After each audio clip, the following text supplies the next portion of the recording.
नमरूद के दरबार के अंदर जब भी कोई शख्स आता तो वो आकर नमरूद को पहले सजदा करता था। हजरत इब्राहीम अलैहिस्सलाम जब आए तो आपने नमरूद को सजदा नहीं किया, उसके सामने खड़े हो गए। नमरूद ने जब ये देखा तो बड़ा परेशान हुआ, कहने लगा ए इब्राहीम तूने मुझे सजदा नहीं किया।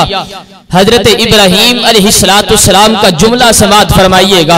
हजरत इब्राहीम अलैहिस्सलाम ने फरमाया कि मैंने कभी अपने रब के अलावा किसी को सजदा नहीं किया है। नमरूद कहने लगा इब्राहीम तेरा रब कौन है? हजरत इब्राहीम अलैहिस्सलाम ने फरमाया हुवल्लज़ी युहयी व युमीत, मेरा रब वो है जो जिंदा करता और मौत देता है।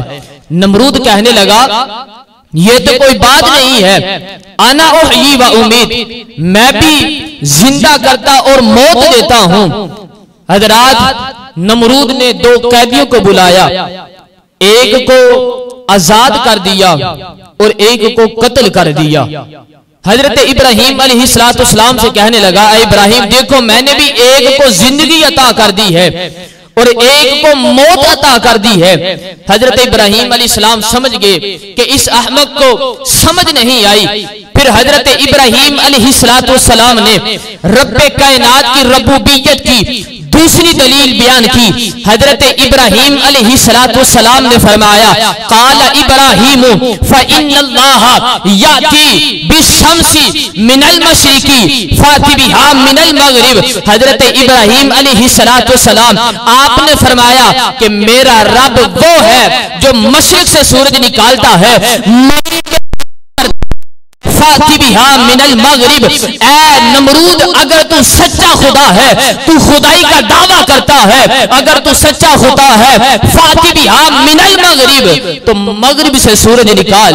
हजरात जब हजरत इब्राहीम अलैहिस्सलाम ने नमरूद से ये कहा तो अल्लाह का कुरान कहता है फबुहितल्लज़ी कफर, काफिर के होश उड़ गए। अरे जो नबूवा में लिखा है कि अल्लाह रब्बुल आलमीन का पैगाम लेकर फरिश्तों के सरदार हजरत जिब्रील अलैहिस्सलाम हाजिर हुए।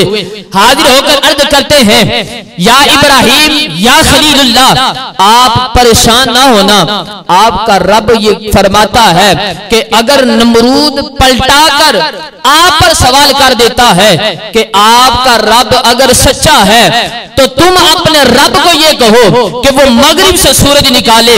हजरत जिब्रील ये पैगाम में खुदाबंदी लेकर हाजिर।